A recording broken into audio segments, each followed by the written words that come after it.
Hello बच्चों, कैसे हैं आप सभी लोग। आई होप आप सब बढ़िया होंगे।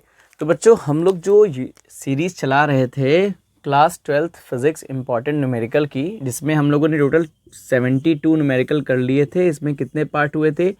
पार्ट 9 हो गए थे। आज ये पार्ट 10 है। जिसने 9 पार्ट नहीं देखे हैं वो डिस्क्रिप्शन में जाएगा, उसे लिंक मिल जाएगी सारे पार्ट्स की, जो भी देखना हो देख सकते हैं। इन पार्ट्स पे मैंने 72 क्वेश्चंस करा दिए हैं छांट छांट के। अब जो बचे हुए हैं, ठीक है, जितने ही पार्ट आएंगे उसमें आगे क्वेश्चन कराएंगे। तो आज जो स्टार्ट होने जा रहा है क्वेश्चन नंबर 73 स्टार्ट होने जा रहा है। ठीक है, चलिए फिर देखना स्टार्ट करते हैं। क्वेश्चन नंबर 73 हटा दें। मैं फिर कहूँगा आप पहले खुद ट्राई करिएगा क्वेश्चंस को, उसके बाद ना लगे तब आप वीडियो देखिएगा। ठीक है, क्वेश्चन कह रहा है कि यदि प्राथमिक कुंडली में बहने वाली धारा 3 एम्पियर की धारा को 0.001 सेकंड में शून्य कर दिया जाए। ठीक, तो प्राथमिक कुंडली में बहने वाली धारा, तो प्राथमिक कुंडली में जो बहने वाली धारा है, कह रहा 3 एम्पियर की धारा को 0 कर दिया जाए। यानी कि हम कह सकते हैं, हम यहाँ पे कह सकते हैं कि I1 का मान अगर 0 रहा, I1 का मान कितना है? 3 एम्पियर। तो I1 डैश का मान 0 एम्पियर कर दिया जाए। अब ये I1 डैश का क्या मतलब है बेटा? बात को समझिए। कुंडली है, प्राथमिक कुंडली में धारा बह रही है, उसी को हमने प्राथमिक कुंडली और द्वितीय दो कुंडलियां होंगी ना, तो पहले को हमने इसीलिए I1 मान लिया, और उसी में जो धारा चेंज कर दी गई, तो चेंज हुई धारा यानी कि 0 कर दी गई, उसे क्या मान लिया गया? I1 डैश मान लिया गया।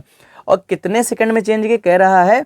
0.01 सेकंड में शून्य कर दिया जाता है। तो डेल्टा टी यानी कि टाइम दे रखा है, टाइम समय अंतराल दे रखा है, यहाँ पे समय का अंतर दे रखा है। 0.001 सेकंड में क्या कर दिया जाता है? शून्य कर दिया जाता है। तो द्वितीय कुंडली में उत्पन्न प्रेरित विद्युत वाहक बल, यानी कि द्वितीय कुंडली में उत्पन्न प्रेरित विद्युत वाहक बल E2 का मान दे रखा है 15,000 वोल्ट। ये किस चैप्टर का सवाल है आपको पता होगा? यूनिट है विद्युत चुंबकीय प्रेरण, उसका सवाल है। ठीक, उसके बाद कह रहा है इन कुंडलियों का अन्योन्य प्रेरण गुणांक ज्ञात कीजिए, मतलब M का मान हमको ज्ञात करना है। सबसे पहली बात, डाटा दिया हुआ है, आप चाहें तो खुद ट्राई कर सकते हैं, नहीं तो जिसको नहीं पता वो इधर देखेगा। हमें अन्योन्य प्रेरण गुणांक का फॉर्मूला, यानी कि हमने अन्योन्य प्रेरण गुणांक विद्युत वाहक बल का जब पढ़ा होगा आपने, तो एक पढ़ा होगा E = -m delta I1 upon delta T. I1 प्राथमिक कुंडली में धारा में परिवर्तन है, E क्या है? द्वितीय कुंडली में प्रेरित विद्युत वाहक बल है। ठीक, क्योंकि जब पहली कुंडली में चेंज करते हैं तो दूसरी कुंडली में प्रेरित विद्युत वाहक बल उत्पन्न हो जाता है। यही तो घटना हम क्या कहलाती है? अन्योन्य प्रेरण कहलाती है।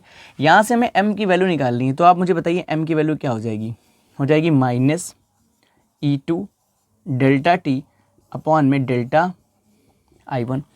अच्छा, धारा में परिवर्तन I1 से I1 डैश हो गया, तो यहाँ से M की वैल्यू क्या हो जाएगी? -E2 delta T. इस डेल्टा I को लिख सकते हैं I1 डैश अंतिम माइनस प्रारंभिक I1, ये लिख सकते हैं ना। ठीक, इतना हो गया। अब यहाँ पे देखिए, समझिए E2 की वैल्यू कितनी हो जाएगी? -m, नहीं M निकाल लेना, तो M की वैल्यू कितनी हो जाएगी? E2 की वैल्यू 15,000 है, 1500 है, 15,000 है, तो फिर बढ़ा लेते हैं। 15,000 इंटू डेल्टा टी का मान है 0.001 सेकेंड। नीचे I1 डैश का मान है 0 और इसका मान है 3, ये दे रखा है ना। अब देखिए M की वैल्यू, इस पॉइंट को हटाइए, नीचे कितने जीरो आएंगे? 3, 1 2 3, ये 3 0 से 3 0 कट गए। ऊपर बचा माइनस का 15, नीचे बचा माइनस का 3, 3 × 15, माइनस माइनस कट गया, तो M की वैल्यू कितनी हो गई? 5। इसका मात्रक क्या होता है? हेनरी होता है। इसका एक और मात्रक होता है जो कि आपको सामने फॉर्मूला लिखा दिख रहा है, वहाँ से आप बना सकते हैं, तो मुझे कमेंट करके बता दीजिएगा। ठीक है, तो इसका आंसर कैसे हो जाएगा? 5 हेनरी हो जाएगा। ये हो गया क्वेश्चन नंबर 73। नोट कर लीजिएगा जिसको नहीं पता हो, और जिसको पता है अच्छी बात है, नेक्स्ट क्वेश्चन देखेगा। तो अब नेक्स्ट क्वेश्चन पे चलते हैं, क्वेश्चन नंबर 74 हटा दें। चलिए क्वेश्चन नंबर 74 देखिए, कह रहे 1000 फेरों वाली, तो N का मान कितना दे रखा है? 1000 फेरों वाली एक समतल कुंडली का क्षेत्रफल 500 सेंटीमीटर स्क्वायर, ए का मान दे रखा है 500 सेंटीमीटर स्क्वायर। जब इसको चेंज करेंगे क्या हो जाएगा? 500 × 10⁻⁴ मीटर स्क्वायर। समझ गए ना, कैसे ये सब पता होगा आपको। उसके बाद कह रहा है ये 4 × 10⁻⁻4 वेबर प्रति मीटर स्क्वायर समरूप चुंबकीय क्षेत्र के लंबवत रखी हुई है। ठीक है, यानी कि चुंबकीय क्षेत्र के लंबवत मतलब कुंडली ऐसे रखी होगी। बात समझिए, कुंडली मेरे पास कहीं बनी रखी है तो बताएं, नहीं बनी रखी है, दिख भी नहीं रही कहीं इधर उधर, कुछ दिख जाए, तार वगैरह नहीं है, चलिए कोई बात नहीं। समझ लीजिए ये समरूप चुंबकीय क्षेत्र है। ठीक, ये समरूप चुंबकीय क्षेत्र है, बहुत ध्यान से इस बात को समझिएगा। और कुंडली इसके लंबवत रखी हुई है ऐसे। तो कुंडली का जो तल है, यानी कि ये तल हुआ, ये इस तल का क्षेत्रफल सदिश तो इधर ही होगा, मतलब ये चुंबकीय क्षेत्र है तो इसके लंबवत रखी है तो क्षेत्रफल सदिश इधर होगा।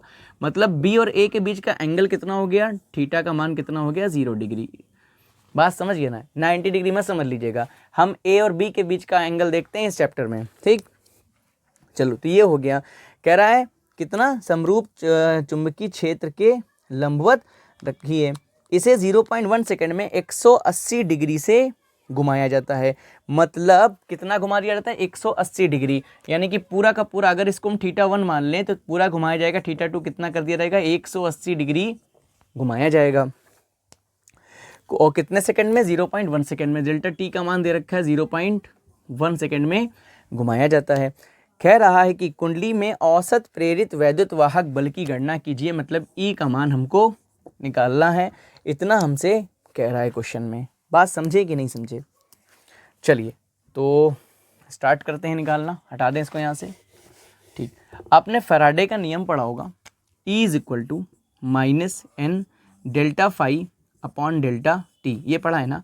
तो हम क्या करते हैं, इसी के अनुसार इसको रखने का प्रयास करते हैं। ठीक, चलिए तो चूंकि फॉर्मूला होता है E = -n delta phi upon delta T, यही तो पता है ना। पहले एंगल कितना, θ1 θ2, तो इसको हम लिखेंगे कैसे, समझिए।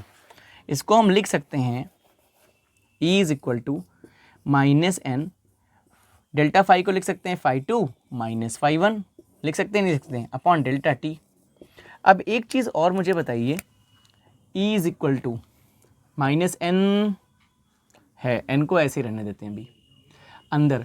ये वैद्युत चुंबकीय फ्लक्स है। चुंबकीय फ्लक्स का फॉर्मूला होता है BA cos थीटा, याद आया, BA cos थीटा होता है। ठीक, तो अब BA cos थीटा यहाँ रखेंगे तो यहाँ क्या हो जाएगा, देखिए चुंबकीय क्षेत्र का मान हमने रखा नहीं है। कह रहा है समरूप चुंबकीय क्षेत्र के लंबवत रखी गई। इसे 0.1 कितना चुंबकीय क्षेत्र है, B1 का मान दे रखा है 4 × 10⁻⁻4 टेस्ला मान लेते हैं, इसमें दे रखा है वेबर प्रति मीटर स्क्वायर। ठीक है, रखा गया है। आगे समरूप है, मतलब B1 B2 से कोई मतलब ही नहीं, एक जैसा है चुंबकीय क्षेत्र, तो B का मान ऐसे रहेगा, तो A नहीं चेंज होगा। यहाँ क्या हो जाएगा, cos θ2 - BA cos θ1, ये हो जाएगा अपॉन में डेल्टा टी। क्योंकि A नहीं बदल रहा है, B नहीं बदल रहा है, इसको हम लोगों ने B1 B2 ये सब नहीं माना। अब क्या करते हैं, जो कॉमन होता है ना उसे निकालते हैं। तो E = -n, क्या कॉमन है, BA अपॉन में डेल्टा टी। अंदर क्या बच रहा है, cos θ2। अच्छा, cos θ2 का मतलब cos 180 डिग्री माइनस BA, तो cos 0 डिग्री है ना। cos 180 डिग्री का मान कितना होता है भैया, देखिए -n BA upon delta T. cos 180 degree का मान होता है -1 और cos 0 का मान तो 1 होता ही है। ये माइनस का 2 हुआ, इस माइनस को खत्म कर देगा तो E का मान हमें मिल गया n BA और 2, समझ गए ना। 1 1 2 माइनस का मिलेगा, माइनस माइनस खत्म हो जाएगा, अपॉन में डेल्टा टी। अब हमारा जो है आंसर आ चुका है। कैसे आ चुका है, मान रखने हैं खाली 2, इनका मान 1000, B का मान 4 × 10⁻⁻4, A का मान 500 × 10⁻⁻4। ठीक, डेल्टा टी का मान 0.1। बताइए भाई आंसर कितना होगा, चलिए देखते हैं। अगर हम ये पॉइंट हटाएं तो यहाँ 0 आ जाएगा। देखिए 10⁻4 10⁻4 कैंसिल हो जाएगा। और कुछ देखते हैं यहाँ पे, तो 5 चक्कू 20, 20 दूना 40, 20 दूना 40, फिर 2 0 ये हैं, 2 0 यहाँ लगा दिए, गुणा 10⁻4 कितना बचा, -4 बचा। ऐसे ही तो है कुछ। तो E का मान देखिए 1 2 3 4, अगर पॉइंट 3 बार इधर खिसका लेंगे तो ये हो जाएगा 0.4 और इसका मात्रक क्या होता है, वोल्ट होता है। हालांकि यहाँ भी आंसर सही है अगर वोल्ट लिख दें आप, पर ये कर लेंगे तो ज़्यादा बेहतर रहेगा। ठीक, तो आंसर कितना आ रहा हमारा 0.4 वोल्ट, यही आंसर आ रहा है। तो ये हो गया आपका आंसर। ठीक है, समझ गए आप लोग, आसान सा क्वेश्चन था और बस फॉर्मूला पता हो ना तो आपके क्वेश्चन आराम से लग जाएंगे। ये हो गया क्वेश्चन नंबर 74। अब देखते हैं क्वेश्चन नंबर 75, हटा दें इसको यहाँ से। चलिए नंबर 75 देखिए, अब प्रत्यावर्ती धारा का क्वेश्चन है, चैप्टर आपने पढ़ा होगा। कह रहे यदि प्रत्यावर्ती धारा का वर्ग माध्य मूल मान √2 एम्पियर है, VRMS नहीं धारा का कह रहा है ना, तो IRMS इज इक्वल टू √2 है। तो कह रहा है कि कहाँ कह रहा है हो तो धारा का शिखर मान, महत्तम मान, अधिकतम मान, आयाम सब I0 हो जाएगा, ज्ञात करना है।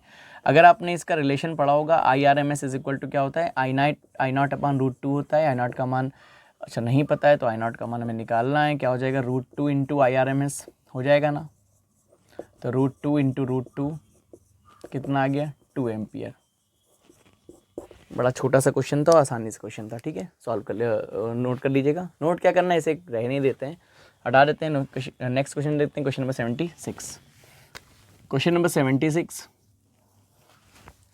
देखिए, कह रहा दिए गए अनुनादी परिपथ, अनुनादी LCR परिपथ में प्रवाहित धारा का मान ज्ञात कीजिए। ठीक है, धारा ज्ञात करना है। एक काम करते हैं, परिपथ पहले बनाते हैं। ये हो गया प्रतिरोध, फिर उसके बाद ये हो गया प्रेरकत्व और ये हो गया संधारित्र। ठीक है, ये है हमारा परिपथ। ये AC धारा इसमें लगी हुई है, ठीक, और 200 वोल्ट है, 50 हर्ट्ज से फ्रीक्वेंसी दे रखी है। उसके बाद ये 100 ओम है, ये L है, ये C है। अनुनादी परिपथ है। एक बात बताइए मुझे, आपने LCR परिपथ की प्रतिबाधा का फॉर्मूला पढ़ा होगा, R² plus XL minus XC का होल स्क्वायर, ये पढ़ा होगा। XL होता है धारितीय प्रतिघात, प्रेरक प्रतिघात, तो ये धारितीय प्रतिघात। अनुनाद की स्थिति में ये आपस में बराबर होते हैं। अब जब ये आपस में बराबर होते हैं तो ये बराबर होंगे तो माइनस बीच पे लगा कैंसिल हो जाएगा, है ना। तो सिर्फ हमें मिलेगा क्या, Z बराबर मिलेगा R² अंडर रूट में, यानी कि Z बराबर क्या मिलेगा, R मिलेगा। यानी कि जब अनुनादी परिपथ होता है तो जो मेन जो प्रतिबाधा होती है वो प्रतिरोध ही होता है ना, अभी बताया। तो यानी कि एक बात क्लियर हो गई, यहाँ से हम कह सकते हैं Z का मान क्या हो जाएगा, Z का मान हो जाएगा 100 ओम। ठीक, क्या कह रहा था, धारा का मान ज्ञात कीजिए। इसका मतलब आपको VRMS दे रखा है इसमें, कैसे दे रखा है भाई, प्रत्यावर्ती परिपथ दे रखा है नहीं दे रखा है, तो ये क्या दे रखा है मान VRMS, यानी कि 200 वोल्ट दे रखा है। और धारा पूछ रहा है तो क्या पूछ रहा होगा, IRMS पूछ रहा है हमसे, है ना। बस आसान सा सवाल है। अच्छा, I बराबर फॉर्मूला ओम के नियम से पढ़ा था, V/R पढ़ा था। तो यहाँ से अगर हम देखें तो R बराबर क्या हो जाएगा, V/I। यहाँ पे अगर VRMS ले लें, ये IRMS ले लें, तो ये R की जगह क्या हो जाएगा, Z हो जाएगा। ठीक, तो हमें निकालना क्या है, IRMS ही निकालना है। तो इसको इधर ही रखते हैं, गलत कर दिया मैंने इधर ला के। IRMS बराबर क्या हो जाएगा, VRMS अपॉन में Z। VRMS है 200, IRMS है 100, मर गया 0 0, क्या बचा, IRMS is equal to 2 ampere. ये हो गया आपका आंसर। समझ में आया ना क्वेश्चन, बढ़िया क्वेश्चन था, इजी क्वेश्चन था, लग जाएंगे ऐसे क्वेश्चन। लेकिन आ जाते हैं तो एक एक नंबर में सोचना पड़ता है, इसलिए बता दिया कि अनुनादी परिपथ में क्या होगा, XL XC क्या होगा, बराबर होगा। ठीक है, चलिए हटा दें इसको। अब देखते हैं नेक्स्ट क्वेश्चन, क्वेश्चन नंबर 77। चलिए क्वेश्चन नंबर 77 देखते हैं। कह रहा दिए गए परिपथ में ज्ञात कीजिए प्रतिरोध पर विभव, परिपथ में धारा तथा प्रेरकत्व तथा संधारित्रों के विभवों के बीच कालांतर। ठीक, समझिए। अब एक चीज़ आप समझने का कोशिश करिए। सबसे पहले जो दिया होता है उसे लिखते हैं। R का मान कितना दे रखा है, 400 ओम। VL कितना दे रखा है, 180 वोल्ट। VC कितना दे रखा है, 180 वोल्ट। और एक इक्वेशन दे रखी है 200 cos 50 पाई t। इसकी तुलना कर लेंगे मानक समीकरण से, V0 cos ओमेगा t से। इस तुलना करने पर V0 का मान कितना आएगा, यानी कि अधिकतम वोल्टेज आ गया 200 वोल्ट, ओमेगा का मान आ गया 50 पाई। ठीक, जरूरत पड़ेगी तो देखा जाएगा। पहला पॉइंट कह रहा है VR बता दीजिए, मतलब प्रतिरोध पे विभव। दूसरा पॉइंट कह रहा है धारा बता दीजिए। अब हमें दिख रहा है VL और VC आपस में बराबर है, इसका मतलब जो भी अधिकतम वोल्टेज होगा, अधिकतम वोल्टेज हमें 200 वोल्ट दिख रहा है, वही VR के सिरों का होगा। और अब जो धारा बहेगी वो अधिकतम बहेगी, इसका मतलब कौन सी धारा पूछ रहा है, इसमें I0 पूछ रहा है। तीसरा पॉइंट क्या पूछ रहा है, कलांतर पूछ रहा है, डेल्टा फाई का मान हमसे पूछ रहा है।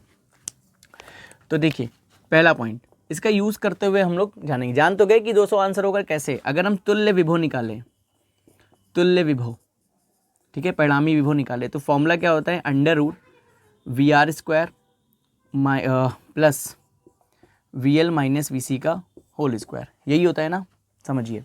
वी एल माइनस या V L difference V C का होल स्क्वायर होता है। अब आप देखिए वी एल वी सी दोनों बराबर हैं तो ये जीरो हो जाएगा पार्ट, ये जीरो हो जाएगा तो बचेगा क्या, V under root V R square बचेगा, इसको लिख सकते हैं वी बराबर वी आर, ठीक। अब ये जो वी है ये तुल्य प्रतिरोध है, मतलब तुल्य विभवांतर है, और यहाँ पे ये दोनों बराबर हो गए तो विभवांतर इसके सिरों के बीच अधिकतम विभवांतर क्या होगा, जो अधिकतम मान दे रखा है 200, इसलिए हम यहाँ से कह सकते हैं, इसलिए वी आर का मान क्या हो जाएगा, 200 वोल्ट हो जाएगा, जो कि क्या होगा, अधिकतम होगा, अधिकतम होगा। देखिए ना वी आर कितना आ रहा है, वी के बराबर आ रहा है कि नहीं आ रहा है। तो ये पहला पॉइंट हो गया। दूसरा पॉइंट देखते हैं। दूसरा पॉइंट में कह रहा धारा, अच्छा अधिकतम धारा निकालने के लिए अधिकतम विभवांतर पता होना चाहिए और प्रतिरोध पता होना चाहिए भाई, ठीक है, पता है। तो वी नॉट का मान कितना आया 200, आर का मान है 400, 0 0 कट गया, 2 1 कम 2, 2 दूनी 4 कितना है 1/2, 1/2 को लिख सकते हैं कितना 0.5 एम्पियर लिख सकते हैं, यही आंसर आ रहा ना, हाँ यही आ रहा है। तीसरा पॉइंट, तीसरा कह रहा है कलांतर। आप देखिए जब एलसीआर परिपथ में आपने देखा होगा कि जो आई होती है और वी आर होता है ये सेम डायरेक्शन में होते हैं, और वी एल क्या होता है 90 डिग्री अग्रगामी, और वी सी क्या होता है 90 डिग्री पश्चगामी, और दोनों के मान बराबर हैं, ठीक, 180 180 दोनों बराबर वेक्टर पे होंगे। इसका मतलब इनके बीच का जो कलांतर होगा कितना होगा 180 डिग्री होगा, तो डेल्टा फाई का मान कितना आ जाएगा 180 डिग्री हो जाएगा। बात समझ गए। तो ये हो गया क्वेश्चन नंबर 77। अब नेक्स्ट क्वेश्चन देखते हैं, क्वेश्चन नंबर 78। हटा दें इसको यहाँ से। चलिए कोई डाउट हो मुझे कमेंट में ज़रूर बताइएगा। हटा दें, ठीक। क्वेश्चन नंबर 78 ट्रांसफार्मर से क्वेश्चन है। कह रहा है एक आदर्श ट्रांसफार्मर की प्राथमिक व द्वितीयक कुंडियों में फेरों की संख्या 1100 एवं 110 है। मतलब प्राथमिक मतलब NP 1100 और द्वितीयक मतलब NS 110। फेरों की संख्या कम होगी, बताइए अपचाई ट्रांसफार्मर है या उच्चाई ट्रांसफार्मर है, ठीक, ये कमेंट करके बताइएगा मुझे, ठीक। अब देखिए प्राथमिक कुंडली में सप्लाई वोल्टेज 220 वोल्ट है, ठीक। तो VP का मान कितना दे रखा है 220 वोल्ट दे रखा है प्राथमिक कुंडली में, समझ गए आप लोग। कह रहा है कि यदि द्वितीय कुंडली में जुड़े यंत्र की प्रतिबाधा यानी कि ZS, द्वितीय कुंडली में जुड़े यंत्र की प्रतिबाधा 220 ओम हो, 220 ओम है, तो प्राथमिक कुंडली द्वारा ली गई धारा का मान ज्ञात कीजिए। मतलब IP का मान हमको ज्ञात करना है, ये हमें क्वेश्चन का आंसर देना है। कह रहा है क्या ज्ञात करना है, प्राथमिक कुंडली द्वारा ली गई धारा का मान हमें ज्ञात करना है। हमें VP पता है, NP पता है, NS पता है, मतलब हमको सबसे पहले क्या निकालना होगा VS। अगर हम VS निकाल लेंगे, समझिएगा बात को बहुत ध्यान से, अगर हम VS निकाल लेंगे तो VS और ZS की सहायता से हम IS निकाल लेंगे, और IS निकाल लिया, सेकेंडरी कुंडी में धारा निकाल लिया, तो IP का मान निकालना तो NP और VP सबसे आसान ही होगा, क्योंकि सूत्र होता है परिणामन अनुपात, आपने पढ़ा होगा, R बराबर NS अपॉन NP बराबर VS अपॉन VP बराबर ES अपॉन EP बराबर धारा के मामले में उल्टा हो जाता है, IP अपॉन IS हो जाता है। ऐसे ही तो कुछ पढ़ा था, है ना। चलिए अब इसी की सहायता से ना लगाने की कोशिश करते हैं। हटा दें इसको। यानी कि ये पहली कुंडली है, दूसरी कुंडली में प्रतिबाधा Z दे रखी है, तो द्वितीय कुंडली में अगर हम VS अपॉन VP लगाएंगे बराबर NS अपॉन NP करेंगे, तो हमें यहाँ पे VP पता है, NS NP पता है, VS निकाल के हम Z निकाल सकते हैं। तो हम एक काम करते हैं, चूँकि फॉर्मूला होता है भाई, यही तो निकालना है, चूँकि फॉर्मूला होता है NS upon NP is equal to क्या होता है भाई VS अपॉन VP। तो यहाँ से VS बराबर क्या हो जाएगा NS VP अपॉन में NP, यही हो जाएगा। इधर आ जाइए, NS का मान कितना है 110, VP का मान कितना है 220 और नीचे NP का मान कितना है 1100। 1 0 1 0 1 0 1 0 11 11 कितना आ गया 22 वोल्ट आ गया। अब तो आप जान ही गए होंगे ट्रांसफार्मर कैसा है, अब भी जान गए तो मुझे कमेंट करके अभी बता दीजिए, ठीक है। चलिए नेक्स्ट समझने जा रहे हैं। अब ये हमें क्या निकाल लिया, VS निकाल लिया। अब हम IS निकाल लें। क्यों, कैसे, तो आई एस बराबर क्या हो जाएगा, वी अपॉन आर, तो V S upon Z S हो जाएगा। वी एस का मान कितना है भाई, अभी भी निकाला 22, जेड एस का मान 220, 22 से 22 कटा, 1 आया, ये 0 तो हाई है, ठीक है। तो आई एस का मान कितना आ गया, 1/10 आ गया। बात समझ गए। अब हम आई पी आराम से निकाल सकते हैं। तो फॉर्मूला क्या होता है, चूंकि N S upon N P is equal to I P upon I S होता है ना, तो आई एस अगर इधर ले जाएंगे तो आई पी बराबर क्या आ जाएगा हमारे पास, I S N S upon में एन पी, मान रख दीजिए, आई एस का मान 1/10 आया है, एन एस का मान है पता नहीं कितना यार 110 है, और आई पी का मान नहीं, एन पी का मान कितना है, 1100 है, ठीक है। तो यहाँ से आई पी का मान आ जाएगा, देखिए कितना आ जाएगा, 0 से 0 कट गया, 11 से काटेंगे, 11 एकम 11, तो ये 2 0 आ गया, यानी कि 1/100 हो गया। तो आई पी का मान आ जाएगा 0.01 एम्पियर। बात समझ गए, आसान सा क्वेश्चन था, यही आ रहा ना, हाँ यही आ रहा है। तो ये हो गया क्वेश्चन नंबर 78। अब नेक्स्ट क्वेश्चन देखने आ रहे हैं, क्वेश्चन नंबर 79, हटा दे इसको यहाँ से। चलिए क्वेश्चन नंबर 79 देखिए, कह रहा प्रत्यावर्ती परिपथ की प्रतिबाधा से क्या तात्पर्य है, ये तो डेफिनेशन है, बताइएगा। कह रहा है इसका मात्रक लिखिए, ओम ही होगा। दिए गए परिपथ में अमीटर तथा वोल्ट मीटर के पाठ्यांक ज्ञात कीजिए। ये परिपथ दिया है, इसमें वोल्ट मीटर का पाठ्यांक और मीटर का पाठ्यांक आपको बताना है। तो अमीटर का पाठ्यांक तो IRMS हो जाएगा, आपको दिख रहा होगा परिपथ में जा रही है। वोल्ट मीटर का पाठ्यांक आप निकाल सकते हैं, क्योंकि वो किसके किसके बीच लगा, यहाँ लगा, यहाँ लगा, इसका मतलब इन दोनों के बीच में ये लगा हुआ है ना, विभवांतर। तो यानी कि इन दोनों में जो करंट दे रहा है वो ये दे रहा है। अब समझते हैं बात को। अगर हमें IRMS निकालना है ना, IRMS, तो हमें फॉर्मूला पता होना चाहिए, IRMS VRMS अपॉन में Z होना चाहिए ना। यानी कि VRMS की जगह तो हम V0 अपॉन √2 लग सकते हैं, क्योंकि हमें V0 का मान ये देखिए दे रखा है, Z का मान हमें निकालना होगा। ठीक, चलिए स्टार्ट करते हैं। बहुत आसान सा क्वेश्चन है, ठीक है, 2023 में पूछा भी गया है। चलिए समझते हैं। सबसे पहले हमें XL दे रखा है 60 ओम प्रेरक प्रतिघात, XC दे रखा है धारिती प्रतिघात 20 ओम, R का मान दे रखा है 30 ओम, और इक्वेशन दे रखी है 200√2 साइन ओमेगा टी। इसकी तुलना कर लेंगे, V बराबर V0 साइन ओमेगा टी से क्या मिल जाएगा हमें, V0 बराबर हो जाएगा 200√2। हमें निकालना क्या है, IRMS, फिर वोल्ट मीटर का जो है पाठ्यांक बताना है, यानी कि हमें L और C के बीच लगा है तो VLC निकालना है। V बराबर I/R से निकाल सकते हैं आराम से हम लोग, इसमें धारा तो इसमें IRMS जाएगी ना। चलिए, तो पहले पॉइंट के लिए हम लोग को Z निकालना है। Z बराबर फॉर्मूला क्या होता है, अभी भी बताया, R² plus XL difference XC का होल स्क्वायर। तो Z बराबर √30 का स्क्वायर, ठीक है, और इधर क्या हो जाएगा, बड़े में से छोटा बड़ा XL ही है, यानी कि 60 - 20 का स्क्वायर, है ना। तो Z बराबर √30 का स्क्वायर 900, 60 में से 20 गया 40, 40 का स्क्वायर 1600। तो Z बराबर √2500 आएगा, नहीं आएगा। तो Z बराबर 25 का 5 बाहर, 00 का 0 बाहर, ओम। Z का मान हमें मिल गया है। ठीक, अब समझिए, Z का मान मिल गया तो IRMS का निकाल सकते हैं आराम से, VRMS अपॉन Z। VRMS नहीं पता तो V0 अपॉन √2 तो पता है ना, VRMS जगह यहाँ पे आया Z। तो IRMS V0 का मान 200√2 और नीचे √2 इंटू Z का मान 50। तो 1 0 से 0 कट गया, √2 से √2 कट गया, 5 × 20 मतलब कितना आ गया, 4 एम्पियर आ गया। अब हमें क्या निकालना है, वोल्ट मीटर का पाठ्यांक। तो VLC निकालने के लिए हमें सीधे सीधे क्या करना होगा, I/R होता है ना, तो IRMS और R क्या रखेंगे, इनके बीच का प्रतिरोध, यही रखेंगे तुल्य प्रतिरोध। तो IRMS इंटू क्या रखेंगे, XL - XC, यही तो हो गया प्रतिरोध, XL - XC।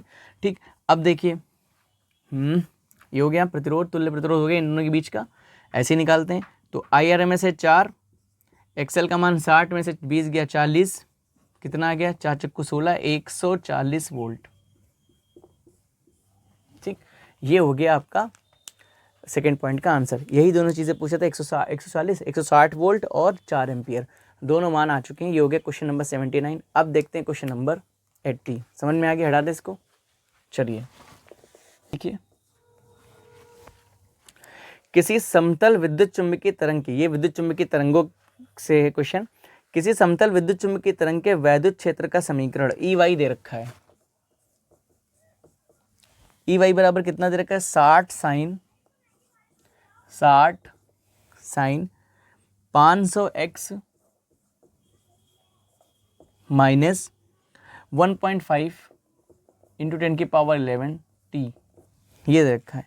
साथ ही मात्रक है वोल्ट प्रति मीटर। कह रहा है तरंग के चुंबकीय क्षेत्र का समीकरण निकालना है। ठीक है, आप x देख रहे हैं, मतलब जो है तरंग x अक्ष में चल रही है, मतलब कंपन हो रहे होंगे लंबवत, तो ई वाई ये दिखा रहा है, तो पक्का क्या निकालना होगा? में बी जेड निकालना होगा। ठीक, समझिए, बी जेड निकालने के लिए हमें चाहिए क्या होगा? यहाँ ई वाई बराबर ई नॉट साइन के एक्स माइनस ओमेगा टी है। हमें क्या चाहिए? हमें यहाँ पे बी नॉट चाहिए। अच्छा, फॉर्मूला क्या होता है? क्योंकि अच्छा एक काम करते हैं, पहले इसकी मानक समीकरण से तुलना कर लेते हैं। तो मानक समीकरण क्या होता है? हम इसे लिखे दे रहे हैं, एग्जाम में अच्छे से लिखिएगा आप लोग। ये हो जाएगा ई बराबर ई नॉट साइन के एक्स माइनस ओमेगा टी। ठीक, तुलना करेंगे तो ई नॉट की वैल्यू कितनी आ गई? 60 आ गई। बाकी के की कितनी है? 500, और ओमेगा की कितनी है? 1.5 10 की पावर 11 टी। ठीक, बीजेड क्यों निकालने? समझ गए? एक्स अक्ष में तरंग चल रही है, इसका मतलब वाई में कंपन हो रहा है वैद्युत क्षेत्र का, तो जेड में कंपन होगा किसका?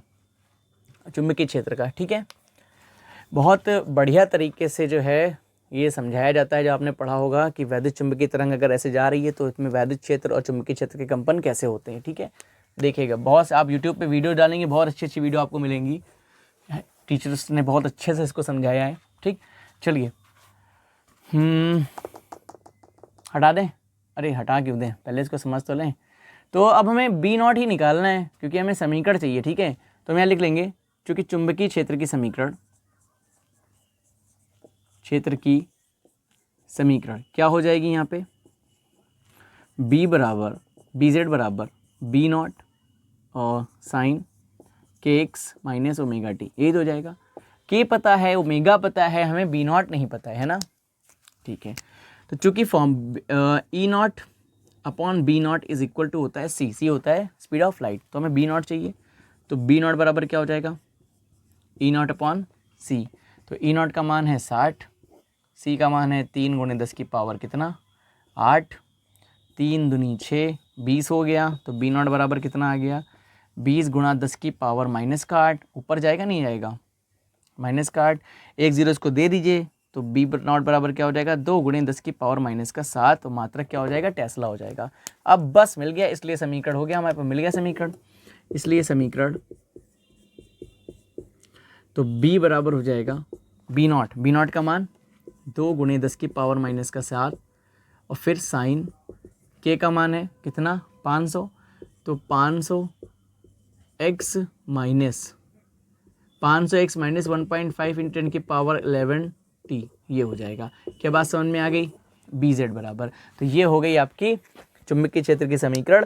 2 गुणे 10 की पावर माइनस का 7 साइन 500 एक्स माइनस 1.5 10 की पावर 11 टी टेस्ला। अरे रह गया टेस्ला, तो टेस्ला रह गया। बात समझ में आ गया? तो ये हो गया क्वेश्चन, 80 क्वेश्चन हो गए। अब देखते हैं नेक्स्ट क्वेश्चन, क्वेश्चन नंबर 81। हटा दे से यहाँ से। चलिए क्वेश्चन नंबर 81 देखते हैं हम लोग। कह रहा है किसी वैद्युत चुंबकीय तरंग में वैद्युत क्षेत्र ई वाई बराबर 3 गुणे 10 की पावर माइनस का 7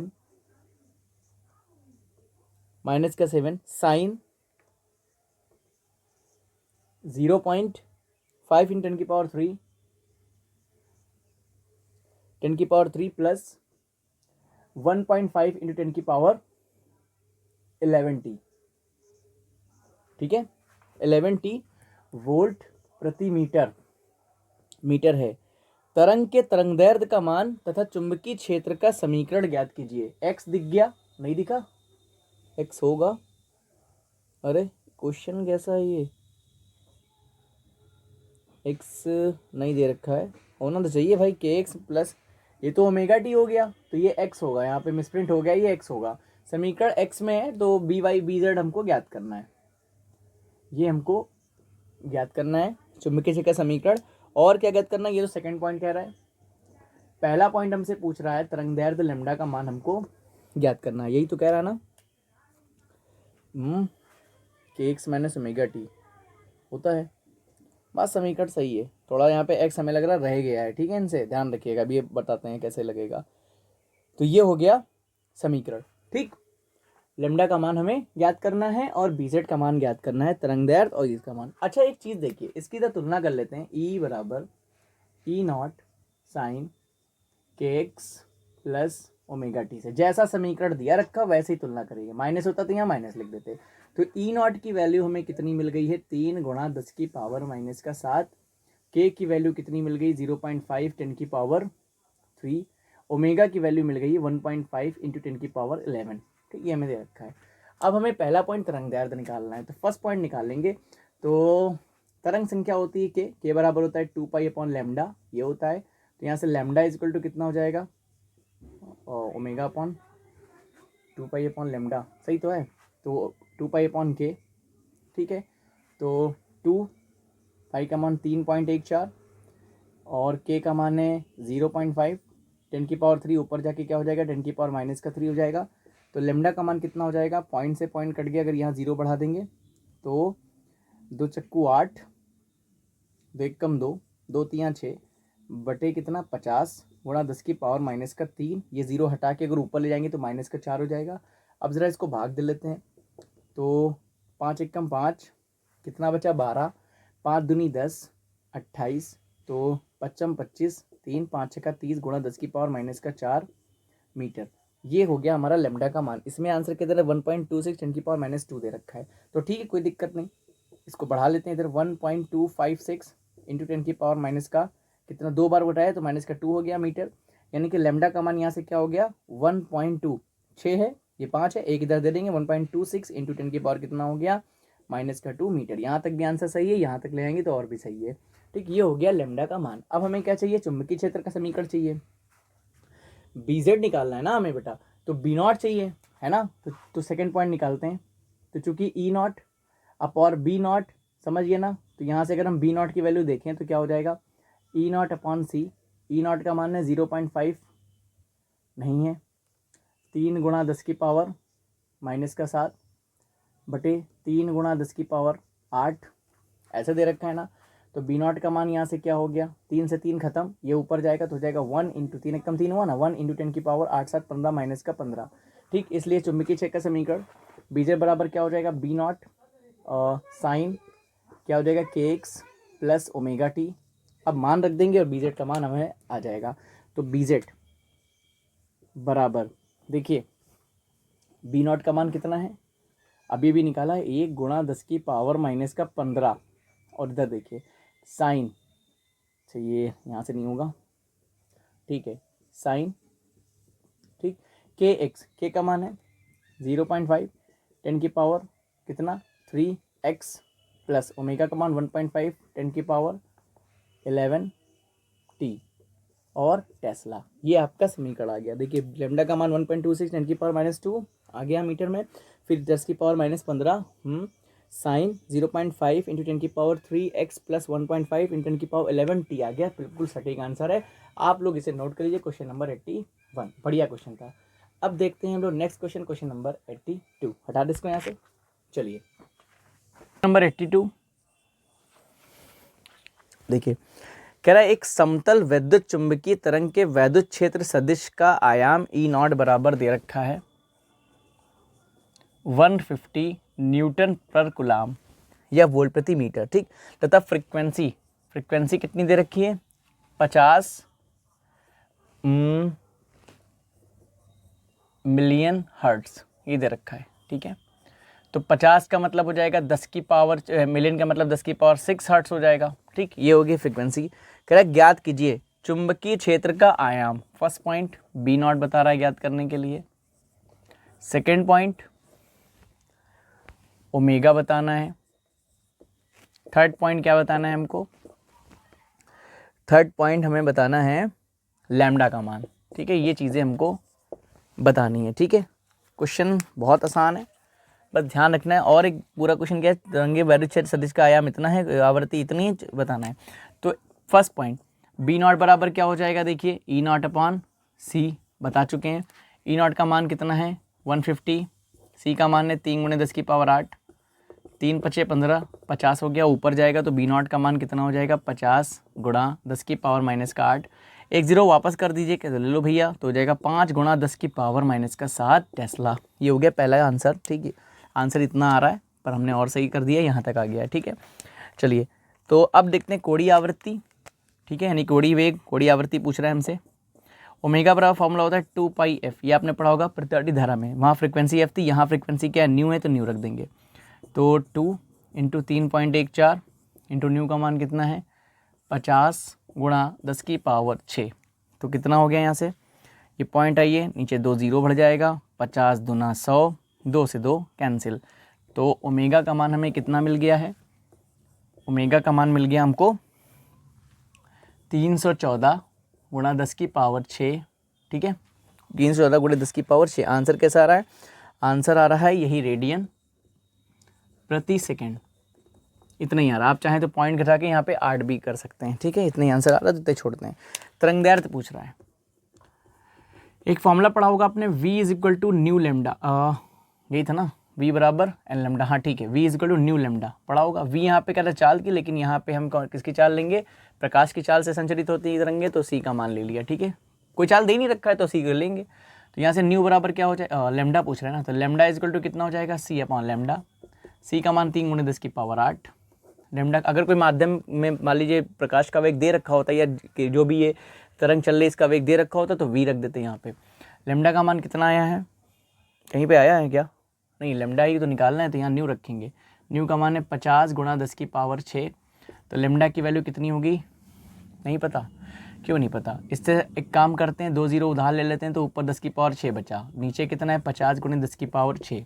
अब कोई दिक्कत नहीं, ये इससे कटा, 0 इससे कटा, 5 × 30, लेमडा की वैल्यू कितनी होगी 6 मीटर। यही आ रहा है ना, हाँ यही आंसर आ रहा है। तो ये हो गए क्वेश्चन नंबर 82। आज के लिए इतना रखते हैं, ये हमारी फर्स्ट बुक के जितने इंपॉर्टेंट क्वेश्चन थे, ठीक है, खंड का, वो समाप्त लगभग हो गए हैं। अब नेक्स्ट वीडियो जो आएगी, नेक्स्ट पार्ट जो आएगा, उसमें हम सेकंड बुक के क्वेश्चन इंपॉर्टेंट स्टार्ट करेंगे, ठीक है।